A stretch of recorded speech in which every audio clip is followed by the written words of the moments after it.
Greetings, Gemini. Here are your October horoscopes. Gemini, September had you talking to everyone and no one at the same time.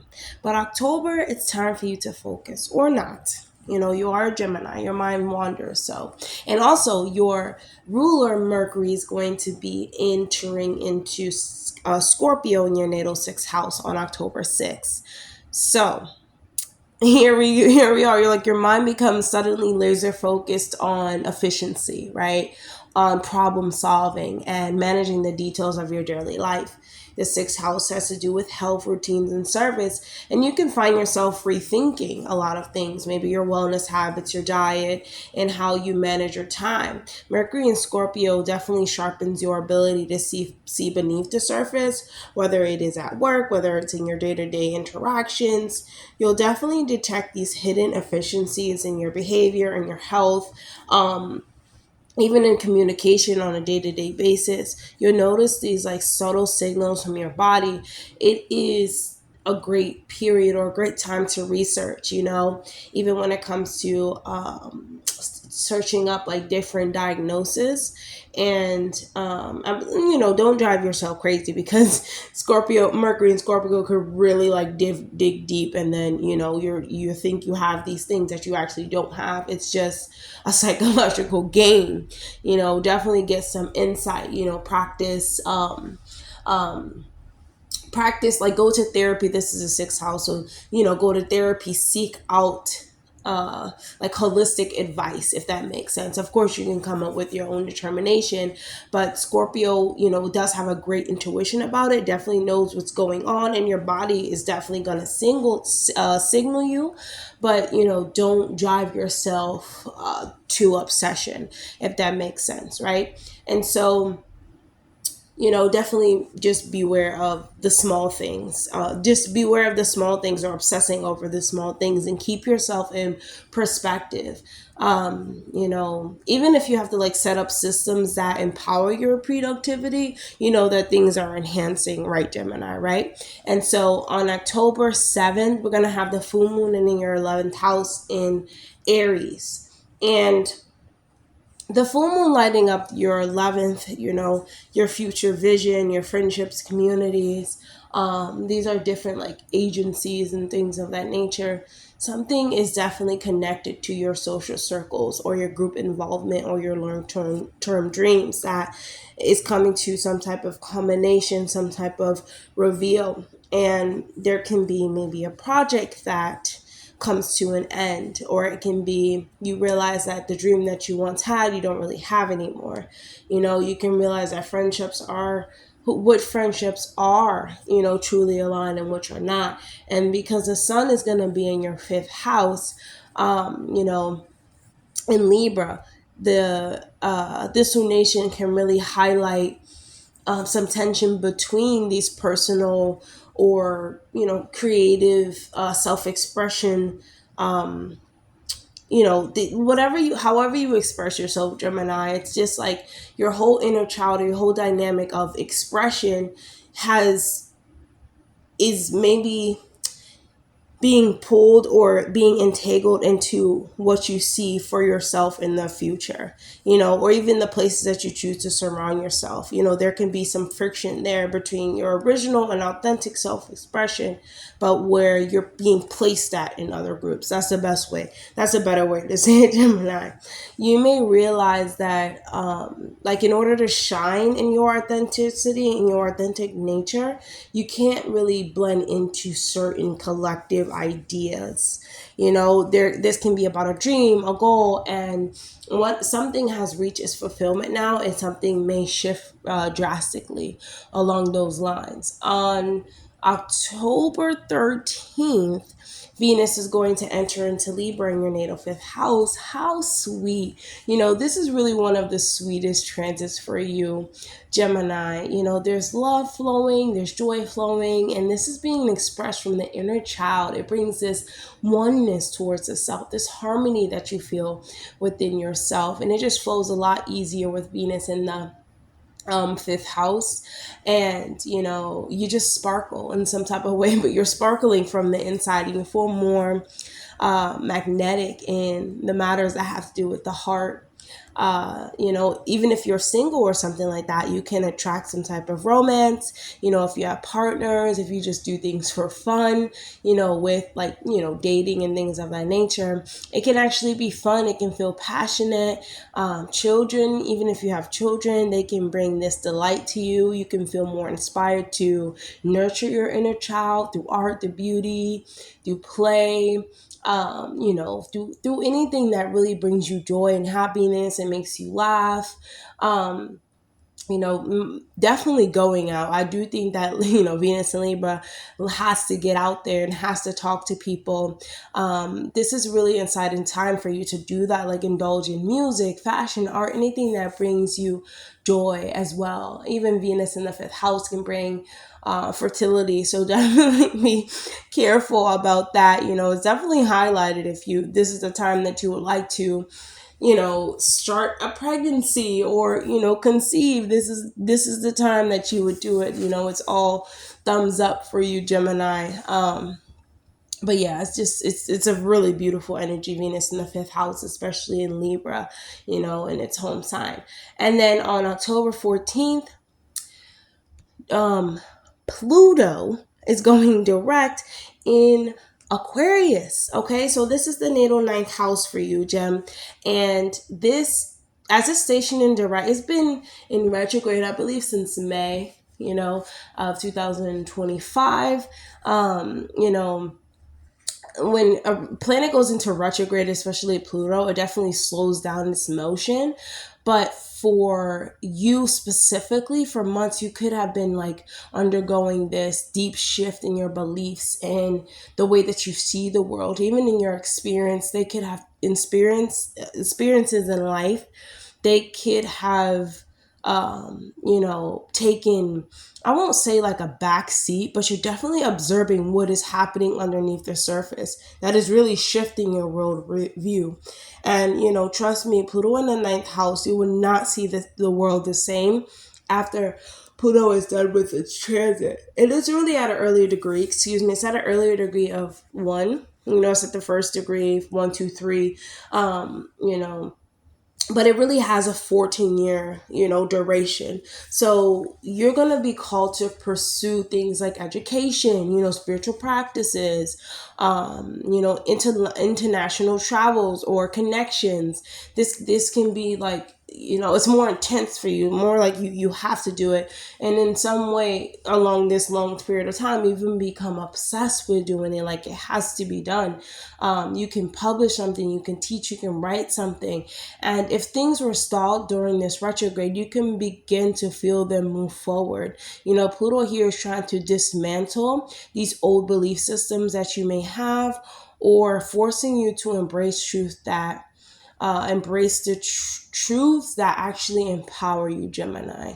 You are being transformed into like this philosopher and a teacher, a seeker, a guru of your own life. And your voice has power, and it's definitely going to influence collective thought now and in the future, Gemini. So on October 20th, your ruler, Gemini, Mercury is going to conjunct Mars in Scorpio in your natal sixth house. This is definitely a sharp, mixed with this fire action, fighting type of energy. I just think that, the sixth house is about health. So things can feel very urgent, even conversations can be heated or they feel very demanding.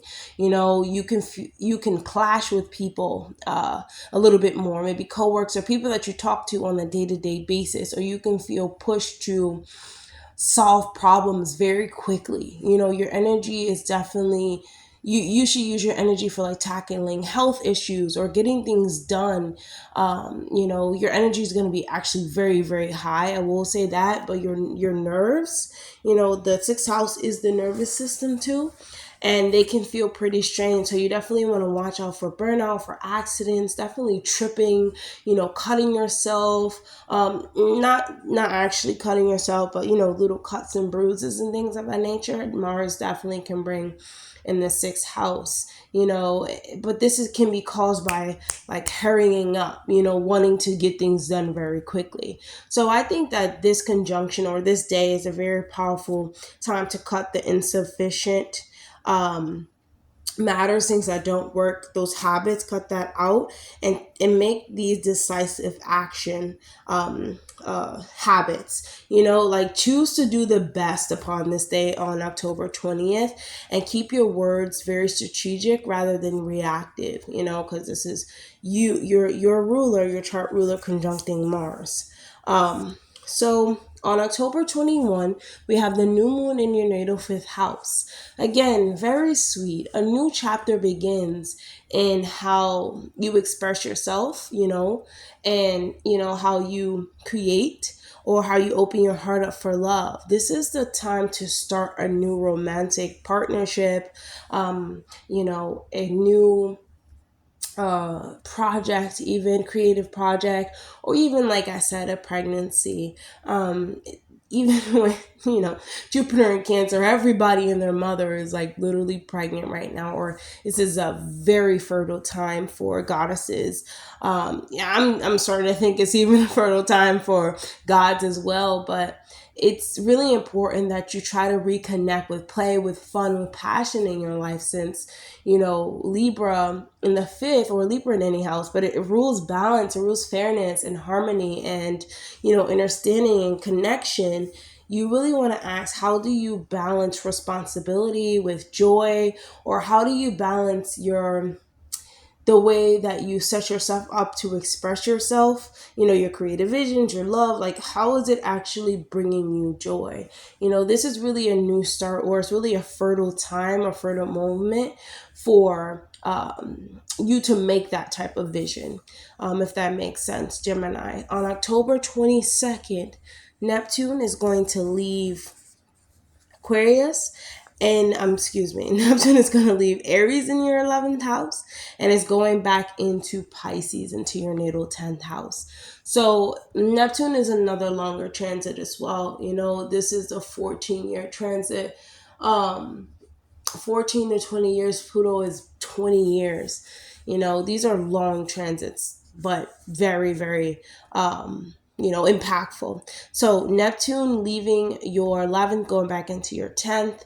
This could have, Neptune in the 11th kind of blurs your boundaries when it comes to idealizing certain friendships. And now that it's retrograding back into Pisces, it really enters into your reputation, your authority that you hold within this world. And this really returns you to focus on any type of illusion that you need to dissolve around your authority, your place in this world, your path, the way that the direction that you're headed in this world. This can be professional, and even professional path can feel very hazy at times, like you don't really know what you want to do, right? But Neptune in here is saying that anything is possible. It's really up to you to play this role with compassion, spirituality, with with like artistry. There we go. I got the word, with artistry, but really with this sense of oneness. Everything is very much connected, and you may be called to pursue things that really uplift yourself and uplift others, or really that aligns to your higher ideals. And I think that the lesson, when this all is said and done, Neptune wants to teach, or Neptune has been in Pisces since like 2011, and it's now just going back. So it's like, you need to ground your visions, and you need to ground your sense of, power even in this world in a tangible form. Even our higher ideals can really come down to the physical plane. And we have to remember that things that are very much out there, I think with Neptune in Aries, that you're going to learn that as well. Things that are very much out in the ethers, we feel like there is no way that that's going to happen in this lifetime. There is a way. There are certain tangible steps and certain structures that we need to put in place to make those things happen.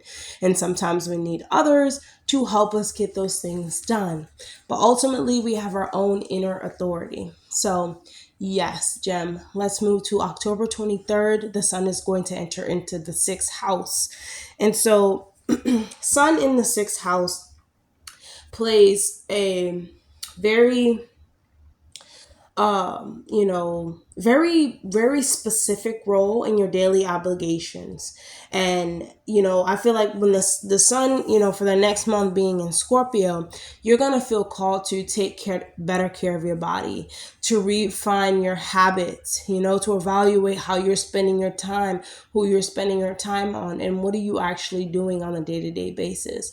This is a season that really brings productivity and healing to your life. With the sun here, there can be hidden issues about health, as I said, little indications in the body, even different conversations that you have with other people. They can really reveal something to you, secrets. They can just reveal things that you're not that you're not ready for, but they have to definitely be addressed. On the 23rd as well, Mercury is going to conjunct Lilith in your sixth house. So obviously, Lilith is the one that is bringing you that uncomfortable truth. And so that's what's happening. There's like uncomfortable truths that can come to light. There's this rebellious of energy. Lilith in Scorpio is a very complex type of energy because they know what they're talking about, but maybe the way that information is being used is just bluntly, like your mind, especially Mercury there as well. Now you're bluntly just saying what's on your mind, and you just do not, care about how the other person feels, because you feel as though they should be able to take the truth, but you have to, really feel, you have to really confront something about work that you have been avoiding, but you definitely have to think things through, because Lilith is like that suppressed type of energy. So now it's like you're just saying things that you have suppressed for so long, and this can manifest as you like finding your voice, but sometimes we say things that really doesn't need to be said, or we are refusing to be taken for granted, so we're gonna like let them know. Even when it comes to like addressing health issues that have been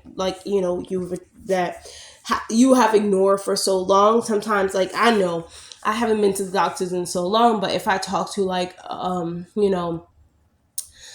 anyone that deals with like holistic health, I'm being very straightforward. Like, you're not just gonna take my money and not give me the correct medicines. And I like plant-based stuff, so don't just give me stuff with pig fat and all this stuff. Like, you're being very direct, you know what I'm saying? Like, you want what you want. So that can be something, like that can be really, really something. I think that it definitely pushes you to confront some type of power dynamic. There's a surge of energy. Even on October 26th, Mars is going to conjunct Lilith in your sixth house. So this is really like Mars is bringing that drive, and Lilith is bringing that rebellion, and it's bringing it to the tongue.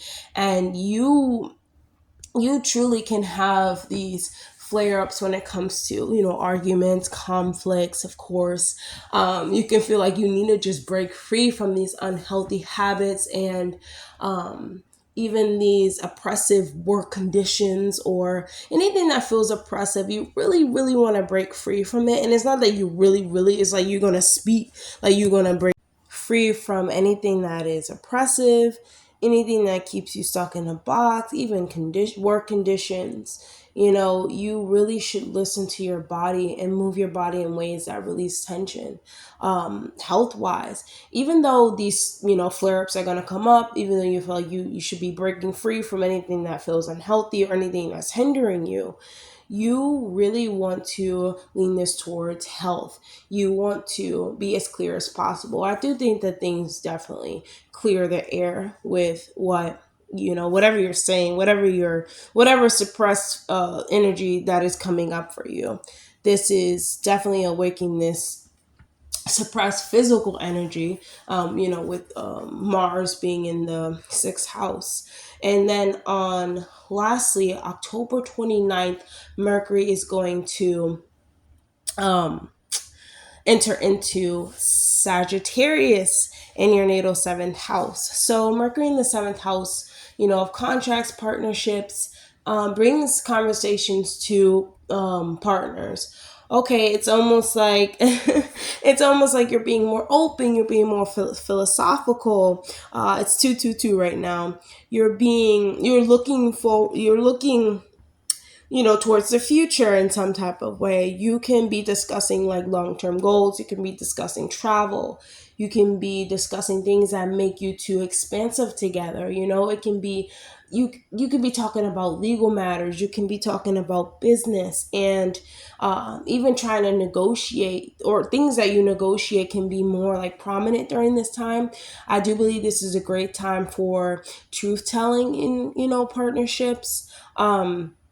Mercury in Sagittarius energy brings this optimism and looking at the bigger picture. So your words, your ideas can flow more easily in partnerships than being in solitude.